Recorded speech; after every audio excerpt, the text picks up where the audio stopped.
22 वर्ष के युवा उत्तराखंड में सरकारी नौकरियों को लेकर के उत्तराखंड अधीनस्थ सेवा चयन आयोग ने पिछले कुछ सालों में बेहतरीन काम किया है। लेकिन इसी के साथ साथ कुछ जो गड़बड़ियां आई उनको साफ करने के लिए और एक पारदर्शी व्यवस्था बनाने के लिए खुद मुख्यमंत्री ने पूरे यूकेएसएससी को रीसफल किया। और अभी हमारे साथ मौजूद हैं जीएस मारतोलिया जी, जो कि नए अध्यक्ष हैं यूकेएसएससी के। बातचीत करते हैं कितना हम सुधार पाए हैं व्यवस्था को, कितना पटरी पर व्यवस्था वापस आई है। मारतोलिया जी, जिस तरह से हमने देखा कि पिछले 2-3 महीनों में लगातार आप लोग काम कर रहे हैं और चीज़ों को सुधारने का काम कर रहे हैं, तो कहाँ तक अब हम पहुँचे हैं सर?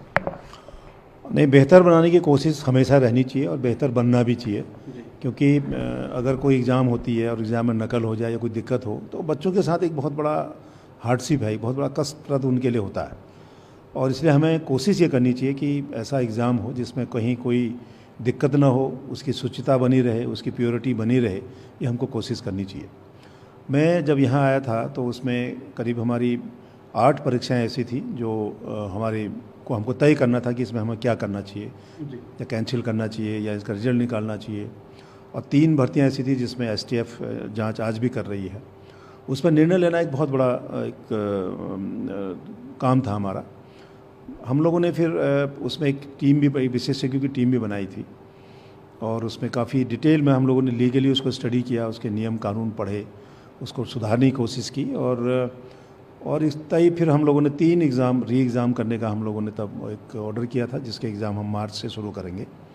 बाकी 8 एग्ज़ाम में 2 एग्ज़ाम हमारे प्रोसेस में एलटी और रैंकर ऑलमोस्ट करीब करीब फाइनल होने वाला है हमारा, अगले 2-4 दिन में जब भी फाइनल होगा। फिर हमारी 6 परीक्षाएं और बच जाती हैं, जिसको हम चरणबद्ध तरीके से हमारी कोशिश होगी कि हम इसको फरवरी एंड तक ये सारी चीज़ों को बाहर करें, निकाल दें, पेपर निकाल दें, रिजल्ट निकाल दें, जो एग्ज़ाम होने एग्ज़ाम हों, जिनके रिजल्ट निकलने निकल लो, ताकि एक अनिश्चितता की स्थिति जो है वो ख़त्म हो। बिल्कुल सर, अनिश्चितता की स्थिति बनी हुई है, बच्चों में लोग तैयारियां कर रहे हैं। क्या भविष्य होने जा रहा है सर आयोग का? क्या वापस दोबारा से जिस तरह से परीक्षाओं की डेट निकलेगी, नई परीक्षाएं आएगी, और कितने हमारे पास अध्याचन पेंडिंग है, कितने आने हैं, तो उसको लेकर के आगे क्या किस तरह का भविष्य सर माने यूकेएसएससी का? नहीं, ऐसा आज की डेट में अगर आप देखेंगे तो हमारे पास जो महत्वपूर्ण जो हमारा सबसे बड़ा काम है वो 3 परीक्षाएं कराना, जिसको हम मार्च से शुरू कर रहे हैं, सेकेंड वीक से, जो हम लोगों ने री एग्ज़ाम करने का आदेश किया था, जिसमें स्नातक स्तरीय, वन दरोगा और सचिवालय रक्षक। उसके अलावा 7 एग्ज़ाम एग्ज़ाम ऐसे हैं जिनका हमको परिणाम निकालने हैं। उसके बारे में निर्णय हम ले चुके हैं और चरणबद्ध तरीके से उसको हम लोग कंप्लीट करेंगे। उसके बाद ये सब चीज़ें हो जाएंगी। उसके बाद फिर हमारी कोशिश होगी कि हम अब नए सिरे से अध्याचन ले करके अप्रैल से हम शुरू करें कि सारे डिपार्टमेंट को लिखें, अपने अपने जो उनकी वैकेंसीज़ हैं उसको हम लोगों को भेजें वो लोग, ताकि जुलाई में, क्योंकि चयन वर्ष जुलाई से होता है अब, तो जुलाई से हम लोग अपने काम को शुरू करें। ये काम अप्रैल से हम लोग विभागों को चिट्ठी लिखना प्रारंभ करेंगे। हमारी कोशिश होगी कि हम पुनः दोबारा परीक्षा हम खुद शुरू करें। जो अभी हमारे पास है वो तो हम करेंगे ही, उसमें कोई दिक्कत नहीं है। जी सर। अच्छा सर, ये वन दरोगा को लेकर के काफ़ी सारा बीच में बच्चों ने बवाल भी किया, काफ़ी सारी उनकी क्वेरीज थी, और ये देखने को मिला क्योंकि एग्ज़ाम हो चुका था, इसमें फिजिकल वेरिफिकेशन भी हो चुका था। तो अगर सर हम बात करें तो जो पिछले अध्यक्ष थे उनका भी कहना था, आप लोगों ने भी कई बार कहा कि जो मेहनती बच्चे हैं उनकी मेहनत को बर्बाद नहीं होने दिया जाएगा, और ये नेचुरल लॉ ऑफ जस्टिस भी कहता है कि जो बेकसूर है उसको सज़ा नहीं मिलनी चाहिए। लेकिन ये बच्चों का ये कहना है कि हमारी क्या गलती है, अगर कहीं पर वो उन्होंने मेहनत करके वो आए हैं, तो उनको क्या कहना चाहेंगे सर कि कहीं ना कहीं जो बेकसूर है, जो लोग मेहनत से पास होके आए हैं, उनको भी सज़ा मिल रही है? देखिए, ऐसा हो जाता है। मेरे ख्याल है जितने भी, जैसे हमारे स्नातक स्तरीय की बात भी करें, अगर आप सचिवालय रक्षक की बात करें, उसमें वन दरोगा भी है, एक बात करिए, सब जगह यही है। उसमें सारे लोगों ने नकल किया ऐसा नहीं है कि सारे लोगों ने नकल किया, उसमें इनोसेंट बच्चे काफ़ी होंगे, ये बिल्कुल सहमत हूँ मैं इनकी बात से। लेकिन उनको सेग्रीगेट करने की कोशिश करें कि इसने नकल किया, इसको नकल नहीं किया, इतना आसान नहीं है जितने आसानी से बच्चे कह रहे हैं। देखिए, इस एग्ज़ाम में क्या हुआ था, शुरू में ही इसमें करीब 2,500 से ऊपर आपत्तियाँ आई थी। शुरू में एग्ज़ाम होते ही 2,500 के ऊपर आपत्तियाँ आई थी, जिसमें 350 के आसपास आपत्तियाँ बिल्कुल सही पाई गई थी शुरुआत में ही। तब से इसमें डिस्प्यूट होता रहा, इसमें लोग कोर्ट भी गए थे। ये चलता रहा शुरू से ही, और ठीक बात है, उनका ये कहना है कि साहब हमने मेहनत की, मैं मानता हूँ उनकी मेहनत बेकार चली गई है क्योंकि दोबारा एग्ज़ाम होगा। लेकिन मेरा अभी भी मानना है कि अगर लड़का मेहनती है, होशियार है, तो फिर सिलेक्शन होगा उसका। इसलिए इन सब चीज़ों से हतोत्साहित, इससे परेशान होने के बजाय, इससे निराश होने के बजाय अगले अच्छे भविष्य के लिए अच्छे तैयारी के साथ बच्चे करेंगे मेहनत, तो उनके मेहनत का फल उनको ज़रूर मिलेगा। और सर, ये बच्चे जो हैं बार बार इस चीज़ को कहते हैं, हम लोगों से भी, मीडिया के लोगों से भी ये सवाल करते हैं कि आप लोग सवाल पूछते नहीं हैं इस तरह से। इनका ये कहना था कि सेग्रीगेशन की प्रक्रिया में क्या समस्या है, जबकि पैरेलल इसके और भी जो परीक्षाएं हुई उनमें सेग्रीगेशन हुआ। इसी परीक्षा को यूपी ने कराया, वहाँ पे भी सेग्रीगेशन हुआ। माउस पैटर्न, सीसीटीवी कैमरे देखकर सेग्रीगेशन किया जा सकता था, और पहले भी कई बार कहा गया। सेग्रीगेशन में क्या तकनीकी समस्या आई सर, जो आप बताना चाहेंगे बच्चों के सवाल, जो उनके आशंका, उनका जवाब देना चाहेंगे? देखिए, सेग्रीगेशन करना सबसे बड़ा काम तो मतलब कमीशन का सीधे नहीं रहता है। अच्छा।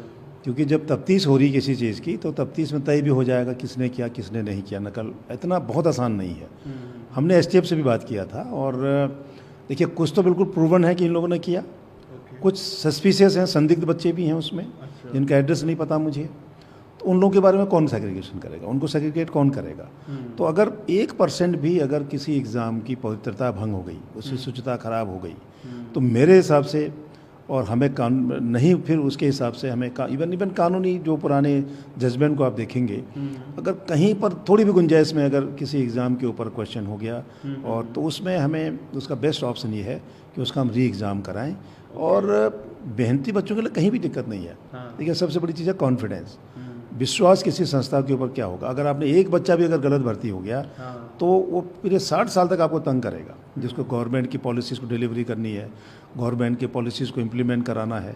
जो आदमी, एक बच्चा भी अगर गलत तरीके से भर्ती हो गया, तो वो काम नहीं करेगा। अब आज क्या हो रहा है कि पुलिस के सब इंस्पेक्टर में लगाए थे, 20 लोग बेचारे, 20 लोग सस्पेंड हो गए अभी, लड़के रडार में है, नकल किया है इन लोगों ने। और वो विभाग के लिए कितने अच्छे थे नहीं थे, आप पता लगेगा कि वो 20 बच्चे क्या अच्छे लड़के थे या नहीं थे। शॉर्टकट भर्ती हो गया, तो इसका मतलब उनके नॉलेज भी उतना ही कम होगा उनके पास। उनका पूरा फिल्टर हो गया, लेकिन वो नौकरी कर रहा है, उसको जानकारी नहीं है। अगर बिल्कुल नकल करके आएगा, तो उसकी उतना ही उसकी नॉलेज भी कम होगी। तो ये चीज़ें नहीं आनी चाहिए। अगर किसी जहाँ थोड़ी सी भी शक की गुंजाइश हो गई, तो सेग्रीगेट करना बहुत आसान नहीं है। इवन इसमें जो इनका, जैसे पुराने अध्यक्ष जी का कहीं स्टेटमेंट पेपर में पढ़ रहा था मैं, कि सेग्रीगेट कर सकते हैं ऑनलाइन एग्ज़ाम को। ये भी 50,000 बच्चों का सेग्रीगेट, उनके बिहेवियर को, उनके एक्टिविटीज़ को चेक करना इतना आसान काम नहीं है। 50,000 के बिहेवियर चेक करना इतना आसान नहीं है। अच्छा, 50,000 बच्चे ये सभी का तो होगा जो बैठे, उनका हर आदमी का चेक करिए ना। फिर ये भी कह रहे सर कि पूछताछ भी इनसे नहीं, पूछताछ की तो जरूरत ही नहीं है। देखिए, हम ये कह रहे हैं कि अगर आपका क्वेश्चन हो गया कि साहब आपने नकल करा दी, या आपने उनको पेपर पहले बता दिया, तो ये कैसे तय करेंगे इसने क्या? तो उसमें तो फिर यह है कि इंडिविजुअल कैंडिडेट के बिहेवियर को चेक कराएं। वो संभव है, लेकिन 50,000 को चेक करें, संभव नहीं है। और किस एग्ज़ाम में हुआ, कहाँ हुआ, ये संभव नहीं है। और पुराने अध्यक्ष ने ठीक कहा, अगर वो कर सकते तो उनको करना चाहिए था। ये तो जब उनके समय एग्ज़ाम हो गए थे, तब सेग्रीगेट हो गए होते, तो इतनी प्रॉब्लम नहीं आती। लेकिन मेरा जो अपना माना है, जो मैंने कानूनी रूप से लीगली उसका एग्जामिन किया मैंने काफ़ी डिटेल में। हम लोगों ने करीब करीब सुप्रीम कोर्ट, हाई कोर्ट के हज़ारों केसेस, मतलब कई 100 केसेस हम लोगों ने स्टडी किए हैं। और मेजॉरिटी केसेस में और री एग्ज़ाम दोबारा, इवन पूरी विज्ञप्ति ही कैंसिल की गई है। लेकिन हमारे उत्तराखंड हाई कोर्ट का एक आदेश है, जिसमें पटवारी जो शुरू वाला हुआ था हमारा 15 में, उसमें बहुत अच्छा था। उन्होंने 2 ऑप्शन दिए थे कि पूरी नई विज्ञप्ति निकले। नई विज्ञप्ति में क्या होगा कि दोबारा फॉर्म भरेगा, उसमें कई लोग एज बार भी हो सकते हैं। दूसरा ऑप्शन ये था कि हम उन्हीं बच्चों का एग्ज़ाम करें जो उसमें अपीयर हुए थे। और बेहतर ऑप्शन जो मुझे लगा कि उन्हीं बच्चों के एग्ज़ाम होने चाहिए जो इसमें अपीयर हुए थे, ताकि उनको दोबारा फॉर्म नहीं भरना पड़ेगा। किसी को एज बार हो जाए, उससे उसको दिक्कत नहीं होगी। और कंपटीशन भी उन्हीं बच्चों में होगा जो पहले थे, उसमें संख्या नहीं बढ़ेगी। नया विज्ञप्ति निकालते हैं, हर सभी देंगे, मतलब सभी देंगे फॉर्म भरा था, जिन्होंने फॉर्म नहीं, जिन्होंने जो अपीयर हुए थे तब, जो दरोगा वाले में। अच्छा, उस समय की बात कर रहे हैं? उस टाइम नहीं, अभी भी बात कर रहा हूँ। इसमें वही बच्चे अपीयर होंगे जो उस टाइम प्रेजेंट थे। उस टाइम 2.5 लाख बच्चे थे, तो 1.5 लाख नहीं, 1.5 लाख ही बैठेंगे, 2.5 लाख नहीं बैठेंगे। जो अपीयर जिन्होंने एग्ज़ाम दिया, उन्हीं लड़कों को इसका मौका मिलेगा। और मेहनती बच्चों को देखिए दिक्कत अभी भी नहीं है। अगर मेहनत कर रहा है, बच्चा निकलेगा। और कुछ ऐसे भी लोग मिले हैं मुझे, अभी बीच में ऐसे मिलते रहते हैं कि साहब जो ये कहते हैं साहब सारी भर्तियों को कैंसिल करो, वो उनका तर्क कुछ और रहता है। हर अपना अपना तर्क है, अपना अपना सोचने का तरीका है। लेकिन मेरा ये मानना है कि जहाँ पर कोई प्रॉब्लम नहीं है, जहाँ पर कोई दिक्कत नहीं है, जहाँ पर कोई शक शुबा की गुंजाइश नहीं है, हमने पूरे ट्रेंड चेक कर लिए हैं लोगों की, नंबर कितने हैं, कहाँ हैं, पीछे उसका बैकग्राउंड क्या, सब चेक कर लिया हम लोगों ने। जहाँ ऐसा नहीं है, जहाँ कोई डाउट नहीं है, वहाँ रिजल्ट निकालने में कोई तकलीफ नहीं होनी चाहिए। हम वो काम कर भी रहे हैं। अच्छा सर, एक लास्ट पॉइंट जो इनका ये कह रहे थे कि एसटीएफ ने कोई रिपोर्ट अपनी नहीं दी उस तरह से, क्योंकि जांच चल रही थी। और दूसरा ये भी पॉइंट ये हमेशा रखते हैं कि इतने समय में परिस्थितियां बदल जाती हैं किसी के, जब वो तैयारी उस समय कर रहे थे, अब जब तैयारी कर रहे हैं, कहते हैं समय बदलता है। तो उस सवाल का किस तरह से जवाब देना चाहेंगे? देखिए, ये एसटीएफ की इंक्वायरी तो चलती रहेगी, तो पता नहीं कब तक चलेगी, कुछ नहीं कह सकते आप। एक मेरे पास एक ऑप्शन और था कि मैं इस विवाद में पड़ता ही नहीं। मैं कहता एसटीएफ को करने दो साल भर, तब करेंगे। तो उस साल भर इन बच्चों का क्या होता, नहीं तो रिजल्ट निकलता, ये ना कुछ होता, अनिश्चितता बनी रहती, पड़े रहते आप, मुझे क्या फ़र्क पड़ रहा था। लेकिन ये उचित नहीं है। देखिए, हमें डिसाइड करना चाहिए, डिसीजन लेना चाहिए हम लोगों को। हमने लिया और एक बेहतर विकल्प के साथ हमने लिया है। अगर बच्चा ये कहता है कि साहब परिस्थितियाँ बदल गई, मैं अब पढ़ नहीं पा रहा हूँ, तो ये गलत बात है। देखिए, कभी भी लोगों को मेहनत करने से पीछे नहीं हटना चाहिए, प्रयास लगातार करना चाहिए। देखिए, असफल हो जाने के बाद मैं छोड़ थोड़ी दूंगा। असफलता ही सफलता की कुंजी, ऐसा कहते हैं जी। और असफलता से लोगों को सीखना चाहिए। तो एक ही एग्ज़ाम तो नहीं जो कैंसिल हुआ, कल फिर एग्ज़ाम होंगे, एग्ज़ाम दोबारा होंगे। तो एक एग्ज़ाम के बाद उसका ये भी हो सकता है कि साहब मैंने एक एग्ज़ाम दिया, नकल कर लिया, मैंने पास हो गया, मेरा एग्ज़ाम रिजल्ट निकालो, दोबारा मेरे को मौका नहीं मिलेगा। ये भी तो सोच सकता है कैंडिडेट, ये भी तो हो सकता है। इसलिए मेरा मानना है कि जो लड़का मेहनत कर रहा है ना, उसके लिए कोई तकलीफ नहीं है। जो आदमी प्रयास कर रहा है मेहनत कंपटीशन देने के लिए, तो क्या जो बच्चे जो निकल रहे हैं, एक दिन एक एग्ज़ाम में निकलते हैं, 50 एग्ज़ाम दे रहे हैं, साल भर 2-2 साल से लोग कोचिंग कर रहे हैं, आगे भी कोचिंग कर रहे होंगे, पढ़ रहे होंगे, मेहनत कर रहे होंगे।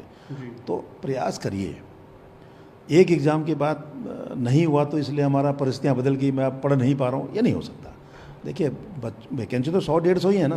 वैकेंसी जो 4,000 था, संख्या 2 लाख की है, उसमें 200 तो निकलेंगे, बाकी लोगों के लिए फिर एग्ज़ाम तैयारी करनी पड़ेगी। इसलिए ये कहना कि सब परिस्थितियाँ बदल गई, मैं पढ़ नहीं पा रहा हूँ, तो वो नहीं।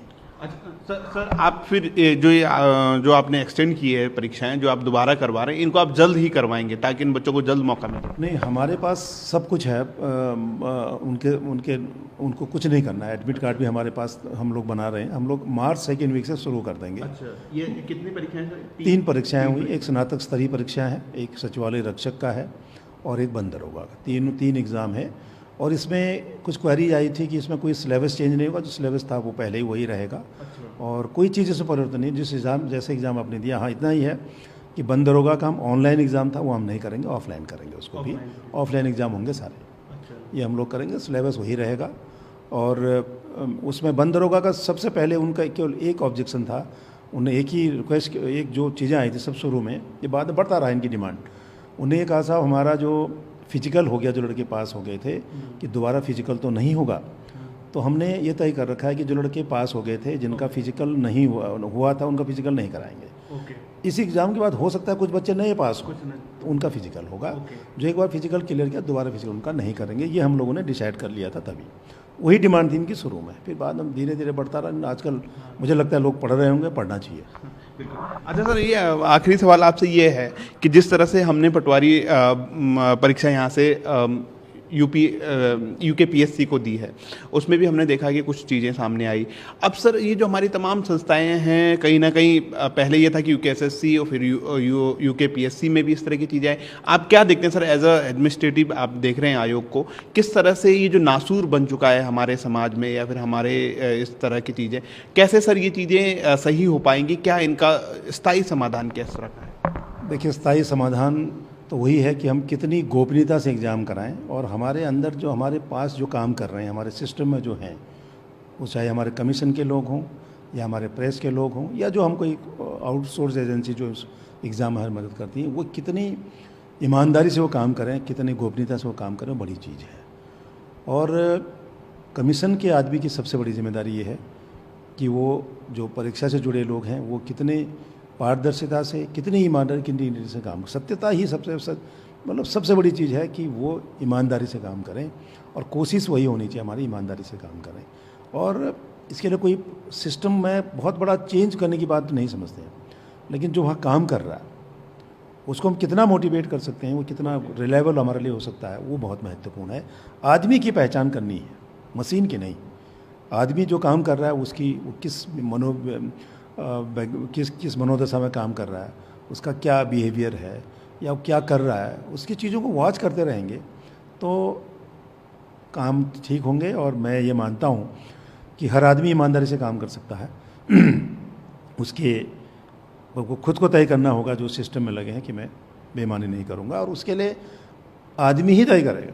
अभी भी हम बता रहे हैं आदमी ही तय करेगा हमारे अंदर कितनी इस बात का है कि हम ईमानदारी से। देखिए अभी भी देखिए पब्लिक सर्विस कमीशन में उस आदमी ने कर दिया जो उससे सबसे नज़दीक से जुड़ा रहा। हमारे कमीशन में कम से कम जो सबसे नज़दीक जुड़ा वो इन्वॉल्व नहीं रहा।